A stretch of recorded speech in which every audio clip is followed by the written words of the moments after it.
Hi, I'm Julie Weber of Liberate Ministries, and today's topic is called Enduring Mistreatment. Did you ever come out of musing, deep in thought, and wonder, how did we get here? When did it start to happen? Where do we go from here? The Apostle Paul was often accused of falling into a trance in Acts 22:17. I feel like the Apostle Paul in a trance trying to write this video called Enduring Mistreatment. Isaiah 49:4. Then I said, I have labored in vain. I have spent my strength for nothing. And vanity, pride, uselessness. However, my justice is with the Lord, and my reward is with my God. I'd like to share an example of mistreatment that I experienced. You might see yourself in my example, and it will bring you hope. Okay, let's break it down into 3 categories. Number 1, how did we get here? Number 2, when did it start to happen? And 3, where do we go from here?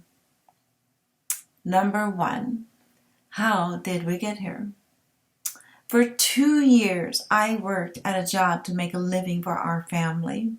Before I took this job, I was prompted to work there, particularly because God was going to use this job to reveal some insights to me. So I took the job not knowing the insights or what I was going to be going through. As I started this job, it was during the first week of work when the sexual harassment began.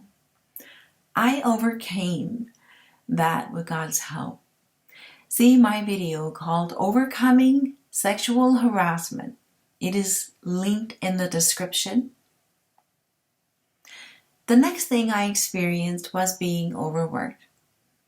I was forced to work full-time when I only wanted to be part-time. Then I experienced many physical ailments, followed by a job mishap, seriously injuring one of my fingers. Midway through the job mishap, I stayed home and worked with a doctor to get my finger healed so that I could go back to work. It was then, while attending church service, that I received new direction from God. The direction revealed in the sermon was to go back to the mistreatment for a season. Out of obedience to God, I returned to work for another season. The situation quickly deteriorated. I was put at risk of re-injury. Then my hours were cut to nearly nothing, 4 hours a month. After all of this happened, I felt God said it was time. My season of mistreatment was over. I could leave the job, so that's what I did. Number 2, when did it start to happen? Our ministry, Liberate Ministries has always operated by working secular jobs and paying for our own ministry expenditures. This is just the way God has set us up. I can remember a conversation early on when we were first starting out, and I was in a local famous pastor's office, and I was showing him my small testimony book. His wife and their other family members knew me as an artist. The pastor took one look at my book and said clearly, "Go back to the art world. You'll never make it in ministry by hearing from God or as a minister. Your book won't help people." When you tell people you're an artist and in ministry, they get funny and don't want to support you financially, especially pastors or other ministry leaders. After I had my abortion, I had too many negative emotional and physical issues that I needed to deal with, so I was hard on myself. After I worked through those issues, I was able to become an artist then. Yep, that's self-focused. But I needed to learn how to work with my hands and my body in a healthy way to create art, rather than living with some of my unhealthy life habits like bulimia. It is tough at the end of the day when we are exhausted from working all day. And it's the last thing we want to do is minister to someone. So we pray and build ourselves up with prayer and the Holy Spirit. It is interesting that the Apostle Paul, had at times in his life, according to Scripture, worked as a tanner to pay for his expenses in life, depending on the season he was in. But on Sundays, he was in the synagogue, worshiping God and talking about God, trying to bring conversion to everyone, everywhere he lived and traveled. He understood the juggle and balance of working a secular job and doing ministry. Number 3, where do we go from here? In challenging times, we can do a checkpoint with God. We do these checkpoints by praying and listening to God's response. So we are waiting on God daily by spending time with Him. We are doing our daily physical therapy. We are looking for other jobs that are going to work within our new season. We are trying to trust God. My words of encouragement on how to go through a job or relational mistreatments are to continue building your relationship with God during this time. In Ephesians 3:14 through 19, I ask Him to strengthen you by His Spirit, not a brute strength, but a glorious inner strength, that Christ will live in you as you open the door and invite Him in. Figure out where you're going from here. I was thumbing through LinkedIn and I saw a quote by Richard Branson. Take care of your employees and they will take care of your business. It's as simple as that. Richard Branson. Loyal employees are assets, not liabilities. So, what if I'm not feeling like an asset to my company or to myself or anyone right now? How can I get to a place of feeling like an asset? Again, in anything I do going forward. A shoe consultant manager once told me that when she hired some people, and she told her new people when she was training them and to be confident and act like people will miss out if they don't work with you. Am I ever going to be an asset again? Am I ever going to try hard again? To work hard again? Am I ever going to trust men again after enduring a long sexual harassment by working with them again? Realize that workplace and relationship trauma are real. I have listed a couple of natural resource sources that I found helpful. You can find the website information for these citations attached to this video. You can review them on your own time. Cited from the HelpGuide, your trusted guide to mental health and wellness. I quote, emotional and psychological trauma. When bad things happen, it can take a while to get over the pain and feel safe again. But with these self-help strategies and support, you can speed up your recovery.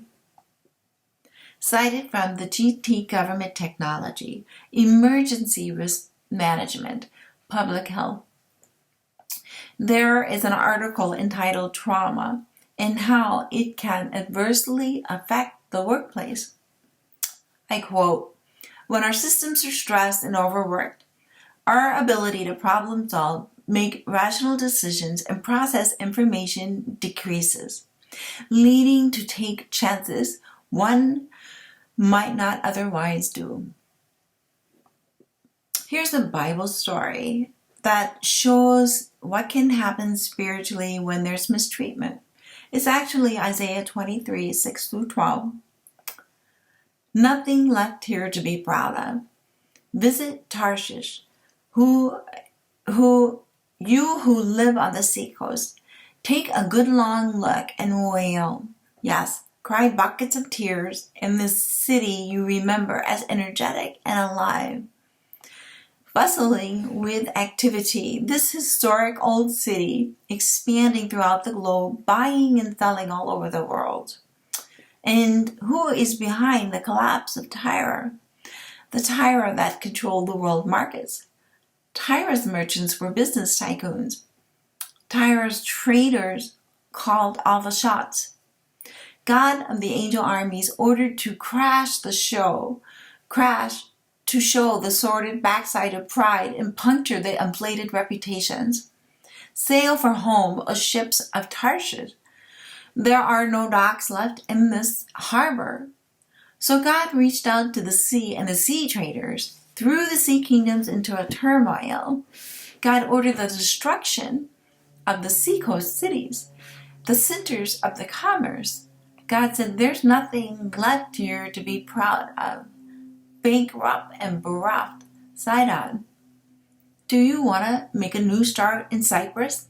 Don't count on it. Nothing there will work out for you either. In conclusion, between the combination of the two, God's Word and the natural trauma resources I have listed, I am continuing to get healed. Since I recently quit the job, hopefully when the time is right, I will make the move to another job that works within our new season, our lifestyle, and is okay with God. Let's pray. Father God, I have been caught up in the retail mistreatment through my job. There are other types of job mistreatment. I pray for all the people who have been caught up, like me, with mistreatment through their jobs. Help them to forgive the mistreatment, the corporations, everyone involved in that particular job environment, including all mistreatment from the medical professionals who worked with these corporations. I pray for all retail merchants, business tycoons who control today's world markets. Please forgive the sordid, greedy management between these retailers that cause them to push companies and employees beyond healthy limits that result in mistreatment. I pray for new jobs for people who are seeking. Please restore lost job confidence. Help them to put their confidence in you, God first, and all they do regarding their future new jobs. I pray for healing for everyone involved in relationship and married mistreatment. Please bring a better way of communication in the relational mistreatment that people are dealing with. I speak clarity into their relationship mistreatment so they can understand and see what needs to change in their traumatized behavior. Please, if there is a way, make this present mistreatment they are enduring to go away. I pray Ephesians 3:14-19. I ask Him to strengthen you by His Spirit, not a brute strength, but a glorious inner strength, that Christ will live in you as you open the door and invite Him in. I pray for the inner strength of the Holy Spirit to empower you. Thanks for watching. Live life liberated.